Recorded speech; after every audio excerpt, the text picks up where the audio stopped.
दोस्तों, एक बहुत ही खूबसूरत लड़की जो कि दिल्ली में पढ़ाई कर रही होती है, कुछ दिनों के लिए अपने गांव आती है। नई दिल्ली रेलवे स्टेशन पर अपने ट्रेन पर चढ़ती है और अपने सीट पर जाकर के बैठ जाती है। कुछ ही देर के बाद एक और वहां पर लड़का आ जाता है और उसके बाद उसी के सीट पर बैठने की कोशिश करने लगता है वो लड़का। तो फिर ये लड़की मना करने लगती है कि ये तो मेरा सीट है, लेकिन वो लड़का भी बैठने के लिए ही राजी रहता है, वो मानता ही नहीं है। तो दोनों के बीच में काफी झगड़े, काफी सारे नोक झोंक भी हो जाते हैं। लेकिन उसके बाद भी आसपास जो बैठे हुए आदमी रहते हैं वो भी उस लड़का को भला बुरा कहते हैं, लेकिन इसके बावजूद भी लड़के का यही जिद था कि मैं बैठूंगा तो इसी सीट पर बैठूंगा। दोस्तों, अंत में वो लड़की हार जाती है और उसके बाद वो लड़का उसी सीट पर उसी लड़की के साथ बैठ जाता है। लेकिन दोस्तों, जैसे जैसे रात होती है दोनों की परेशानी बढ़ जाती है। दोनों को एक सीट पर ही अपनी रात गुजारनी पड़ती है। लेकिन दोस्तों, जब रात गुजारने के बाद सुबह होती है तो सुबह होते ही बहुत कुछ बदल चुका था, बहुत कुछ चेंज हो चुका था। दोस्तों, कहानी बहुत ही सुंदर, बहुत ही रोचक है, इसलिए कहानी में अंत तक जरूर बने रहें। हेलो दोस्तों, नमस्कार। हाजिर है आपका दोस्त, आपका भाई, फिर से एक नई कहानी के साथ।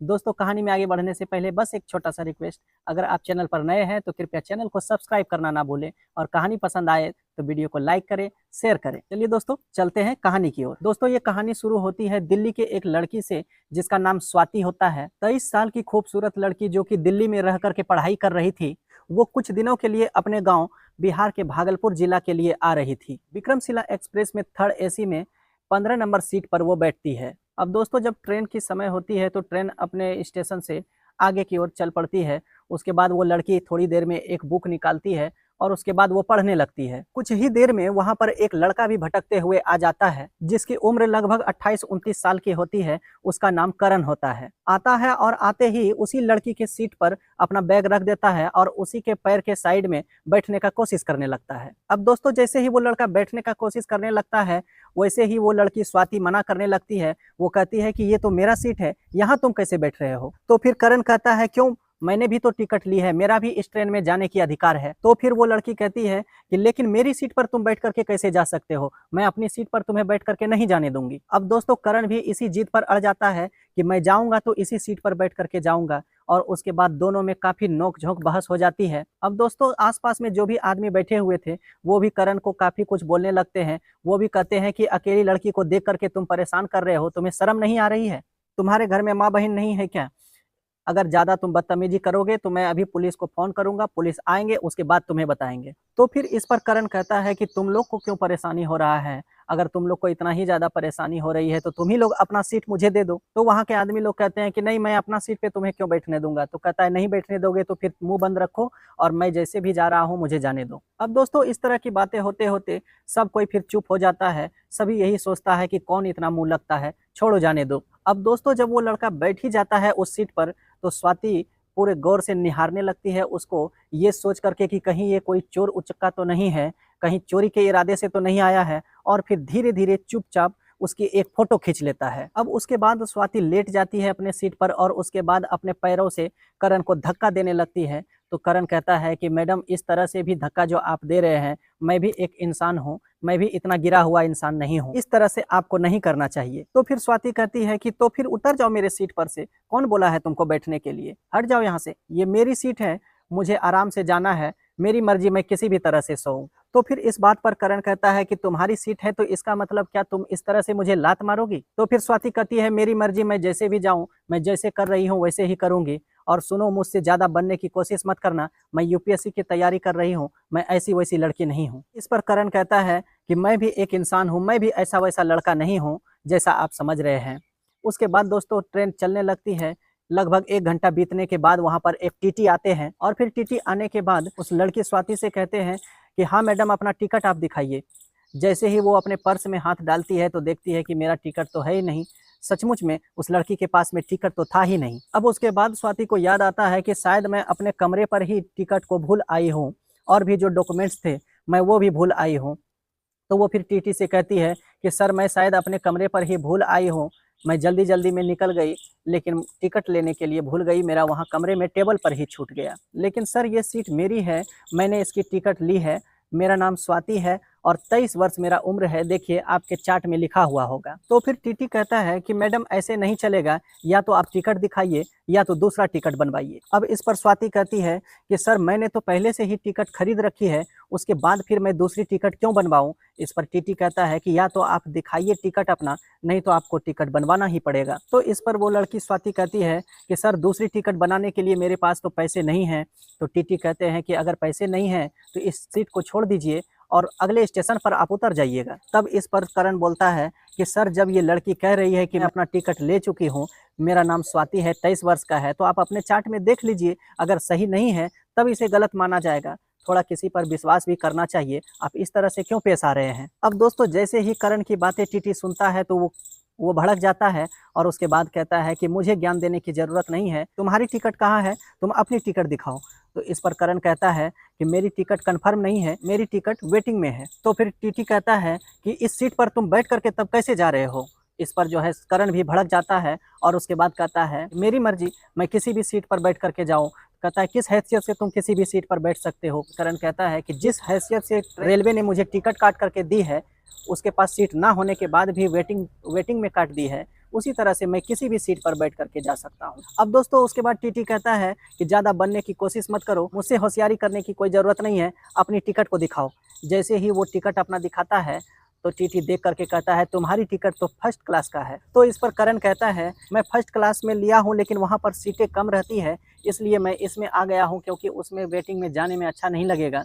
यहाँ पे काफ़ी ज़्यादा सीट होती है थर्ड एसी में, इसलिए मैं थर्ड एसी में बैठने चला आया। अब दोस्तों उसके बाद करण का टिकट करण को वापस कर देता है टीटी। उसके बाद टीटी कहता है हाँ मैडम, आप अपना 1900 रुपया निकालिए और टिकट बनवाइए। अब दोस्तों इस पर स्वाति काफ़ी रोने लगती है और उसके बाद कहती है सर मेरा विश्वास कीजिए, मेरे पास सच में पैसा नहीं है, इसलिए मैं टिकट कैसे बनवाऊँ।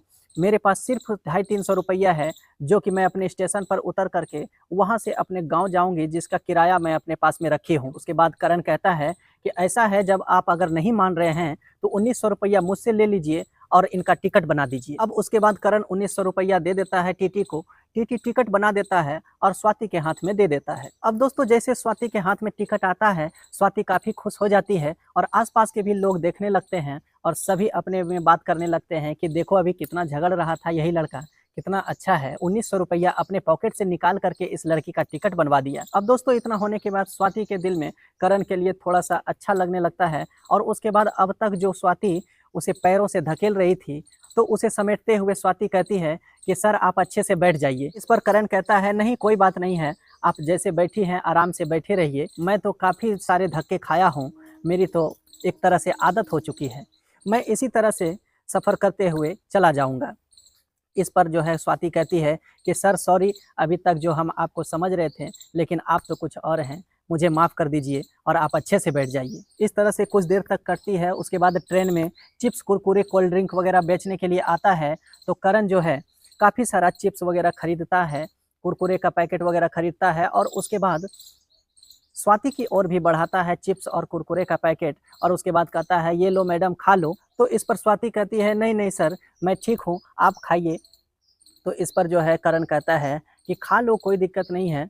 इस तरह से रिक्वेस्ट करने के बाद जो है अंत में स्वाति मान जाती है और उसके बाद उसके हाथ से पैकेट ले लेती है और उसके बाद जब खाना चालू करती है तो धीरे धीरे समय बीतते चला जाता है और इस तरह से 2-4 पैकेट खाली कर देती है। और उसके बाद दोस्तों धीरे धीरे दोनों में दोस्ती सी होने लगती है। वो धीरे धीरे स्वाति जो है आधा सीट खाली कर देती है। उसके बाद कहती है सर आप अच्छे से बैठ जाइए और थोड़ी देर में वो लड़की फिर अपने किताब को निकालती है यूपीएससी की तैयारी वाली और उसे पढ़ने लगती है। तो इस पर करण पूछता है कि आप क्या चीज़ का पढ़ाई कर रही हो। तो स्वाति कहती है मैं यूपीएससी की तैयारी कर रही हूँ। तो कहती है तैयारी कहाँ तक है।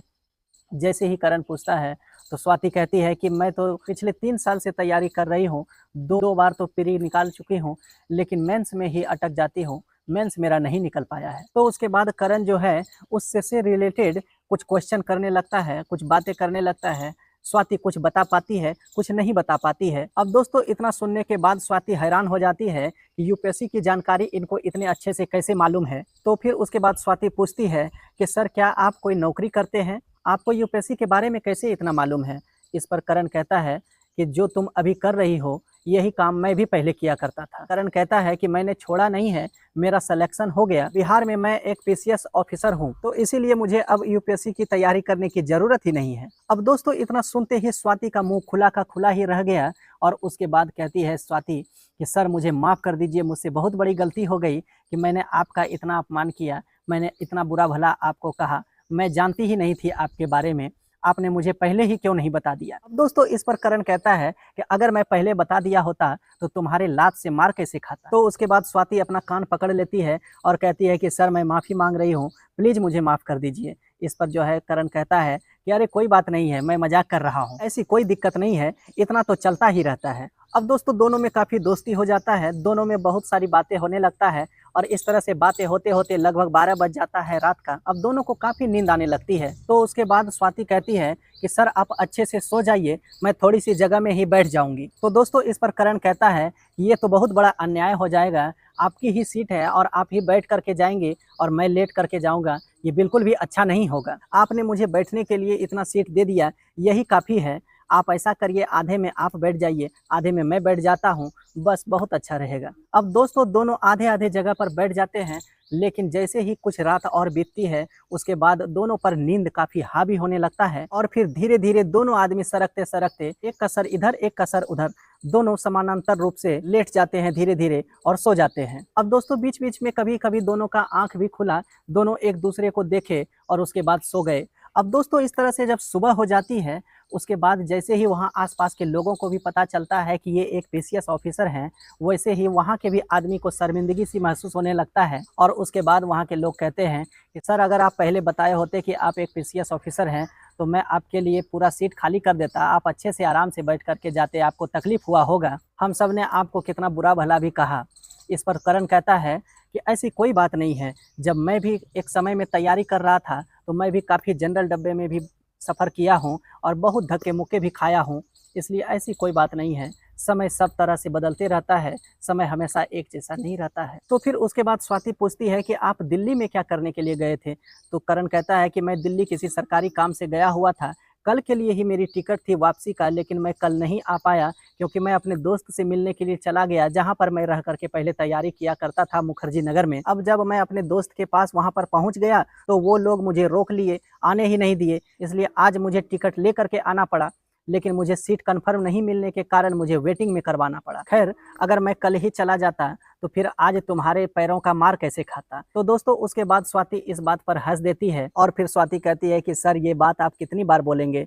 तो करण कहता है कि ये बातें तो मुझे ज़िंदगी भर याद रहेगी, ये कोई भूलने वाली बात थोड़े ना है। अब दोस्तों दोनों का सफ़र कट रहा होता है, दोनों ही भागलपुर के ही रहने वाले होते हैं, लेकिन करण का जो ड्यूटी होता है वो मुंगेर ज़िले में होती है। अब दोस्तों जैसे ही ट्रेन भागलपुर स्टेशन पर पहुंचती है उसके बाद दोनों ट्रेन से नीचे उतरता है, उसके बाद दोनों एक दूसरे का नंबर आदान प्रदान करता है और उसके बाद वो लड़की कहती है कि सर मुझे आपकी ज़रूरत पड़ेगी, मुझे तैयारी करने में आप कुछ हेल्प कर सकते हैं। तो उस पर करण कहता है कि कोई बात नहीं है, तुम्हें जब भी ज़रूरत पड़े, जो कुछ भी पूछना हो, जिस किसी भी हेल्प का ज़रूरत हो तो मुझे बेखबर फ़ोन कर सकती है। अब दोस्तों धीरे धीरे दोनों में हर रोज़ बात होने लगती है मोबाइल पर और उसके बाद काफ़ी गहरी दोस्ती हो जाती है। दोस्तों ये ट्रेन में सफ़र वाली घटना 2022 में हुआ रहता है, लेकिन दोनों में इतनी गहरी बात होने लगती है कि धीरे धीरे दोनों एक दूसरे के बिना नहीं रह पाते हैं और दोनों एक दूसरे से बेहद प्यार करने लगते हैं और उसके बाद 2023 के नवंबर में दोनों एक दूसरे से आपस में शादी कर लेते हैं। और फिर शादी हो जाने के बाद दोस्तों दोनों काफ़ी खुश हैं, दोनों अपने साथ में ही रहा करते हैं, लेकिन उसके बावजूद भी स्वाति अभी भी अपनी तैयारी को जारी रखी है, स्वाति अपनी तैयारी करने में लगी हुई है और करण सर अभी भी अपना ड्यूटी अच्छे से कर रहे हैं। तो दोस्तों ये थी हमारी आज की कहानी, आशा है आप सभी को पसंद आई होगी। आपका क्या कहना है इस कहानी के बारे में कमेंट के माध्यम से हमें ज़रूर बताएं। मिलते हैं फिर किसी नई कहानी के साथ, तब तक के लिए मुझे दीजिए इजाज़त। जय हिंद, जय भारत।